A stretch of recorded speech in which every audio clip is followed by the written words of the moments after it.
Hello, today I'm continuing with my motivation mini series, and I want to talk about my favorite dirty word, which is perfectionism. We used to look at perfectionism as a society, as a culture. We used to look at perfectionism as sort of a good thing, right? You know, someone who has attention to detail, that sort of type A personality, a person who really is all about checking things off a list and making sure that everything is perfect.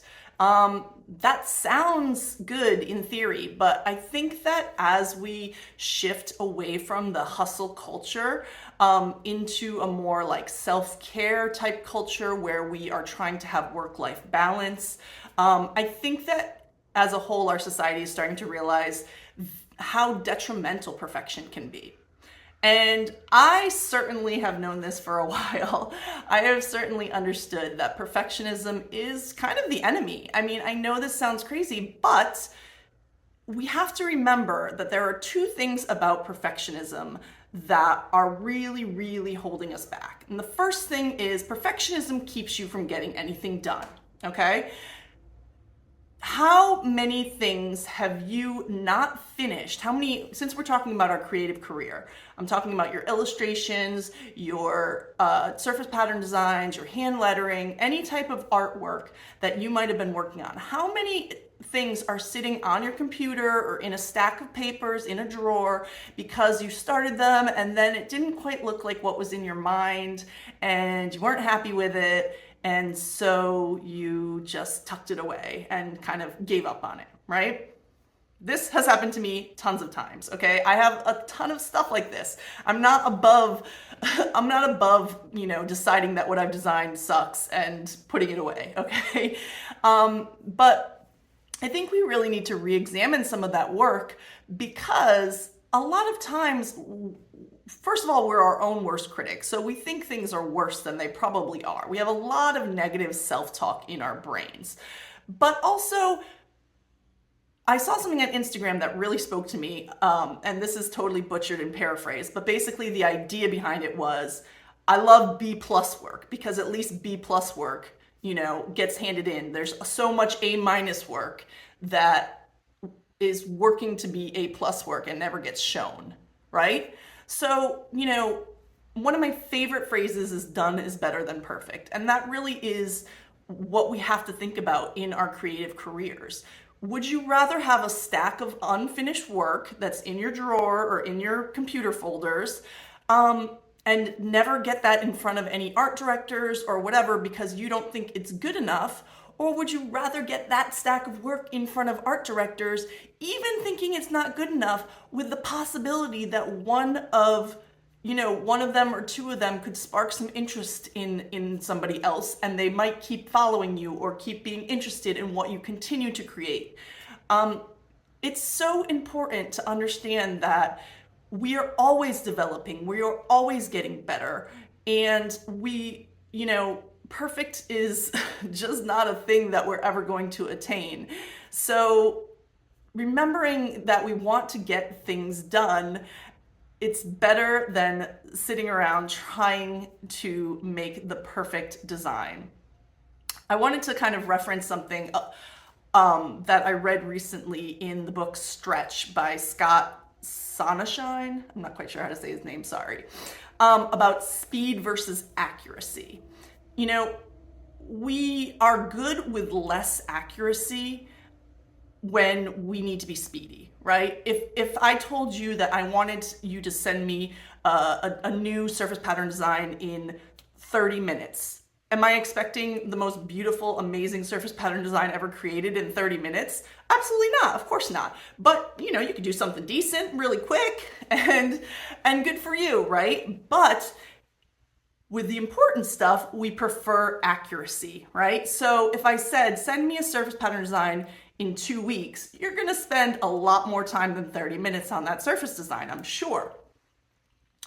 But in this book, Stretch, he talks about a study that was done with 8 computer companies and the departments within them that were sort of making changes within the companies and looking at speed versus accuracy. And the study showed that actually those companies that acted quicker with like getting out new products and making changes within the company, acted quicker, were actually more doing a better job. And you might say, well, how is that possible? How is a 30-minute, for example, a 30-minute surface pattern design going to be better than a 2-week surface pattern design? Well, what they found when they were looking into the results were that acting quickly means that you have to rely on your present knowledge, on what you know, on what you can do in that very moment. Whereas if you have more time, you're spending time and resources trying to predict the future, right? You're trying to say, well, what are all the possible outcomes of this and how can I adjust for that? How can I make how can I change my programming or change my staffing or whatever, if this is a computer company? How can I adjust for what might happen in the future? But guess what? We can't predict what happens in the future. We have no real idea. So spending that extra time doing that doesn't really make any difference. And using the knowledge that we have currently, like exactly in our brain, what we know, the best we know right now is how to create the best product you can create right now. And that just resonates so much with me, because I think that's something that I was lucky enough to learn from my mom growing up, that she was always really supportive of do your best and that is good enough. And I mean, I'm not gonna lie, my best was pretty good. It's not like I was a D student. If I was doing my best, I was probably getting good grades and doing well. But the point is, I was always instilled with that confidence that your best is good enough, and what you know right now and how good you can do based on that is good enough. That's good enough. Another bonus from that study that they learned is that we learn by doing things. So we learn by doing things, and when we do things more quickly, we're a little bit less invested in the outcome. So that means that we're willing to pivot for next time. So just like a 30-minute surface pattern design might not be your best design, if I made you do 30-minute surface pattern designs for the whole week, first of all, you'd be learning by doing, you'd be getting quicker, you'd be getting more, experience with that, but also you'd be willing to change your approach the next time. Maybe you always work in Illustrator and that takes a long time. If you have 30 minutes, you start sketching in Procreate. Suddenly you have a more interesting design. I don't know, this is all just examples, but that is something that they found in the study that I think is really interesting, having that flexibility, because you're not so invested. You didn't spend 2 weeks creating this one design. You spent 30 minutes, so you're willing to try something new and be a little bit looser next time. All right, that was a lot of information. But the second thing, so the first point on perfectionism, as if you remember, is perfectionism keeps you from getting anything done. So, hand in that B+ work, speed versus accuracy, done is better than perfect, right? The second point is perfectionism isn't even possible, right? You could be going in the wrong direction, especially in this industry, okay? In this industry, you don't know. Everything is subjective. What art directors like, what works in the market, what customers want to buy.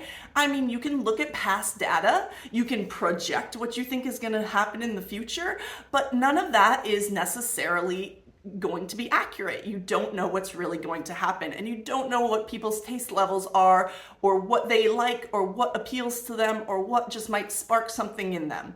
So it's not even possible. So spending that extra time when you feel like, it's kind of done, but it's not quite good enough, and what can I do? Can I change the colors? Can I add more texture? Can I take away texture? Should I spend another 8 hours making this cat look more realistic? Whatever it is, you could be going in the totally wrong direction. I learned that lesson really hardcore when I worked in-house. When I worked for a table linen company, I had a supervisor, and she, 4 years, look, I try to find patterns. I'm a pattern designer.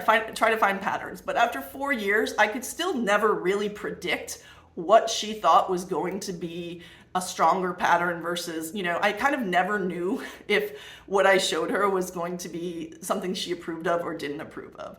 Now, that's not necessarily the best thing it's not even in a boss, it's in a working experience, because you want to be able to be moving forward, right, and learning.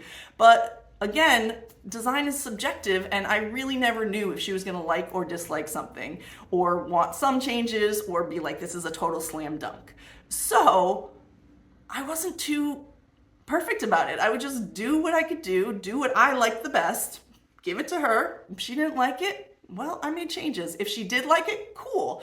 But that didn't mean I was going to get it right the next time, right? So I really, really learned that lesson. And that has also helped me not take my art so personally, understanding that it is super subjective, and what one person likes, the other person doesn't. And now I might have submitted something that I thought was beautiful. She might have changed it. I might have been like, oh, wish she wasn't changing it. Then the VP would see it, and maybe they'd change it back, or they'd change it a third way with a different revision. It's just, everything is subjective. And to really drive home this point, I wanted to tell a story about in my old neighborhood.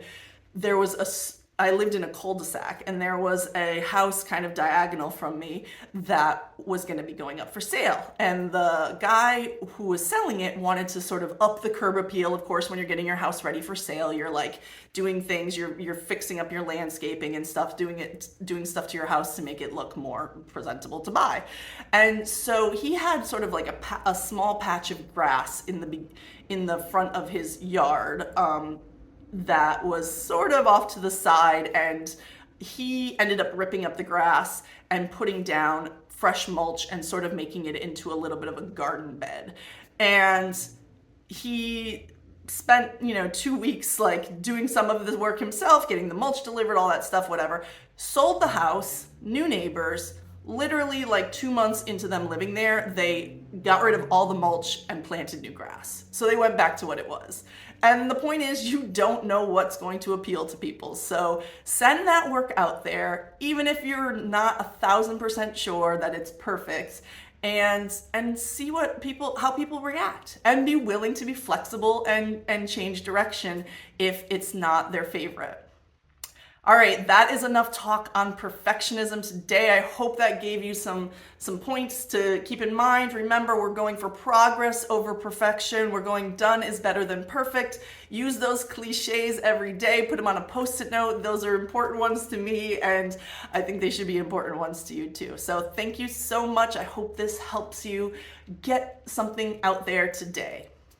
In the description of all my YouTube videos, I have a link to elizabethsilver.com/fresh, which will take you to sign up for my Surface Pattern Boss Toolkit.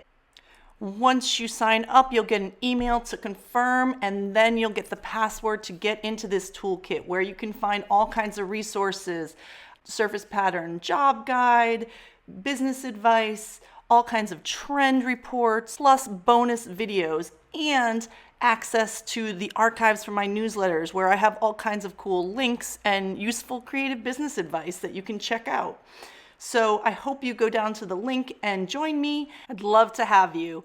And while you're at it, hit subscribe and check out more videos on my channel.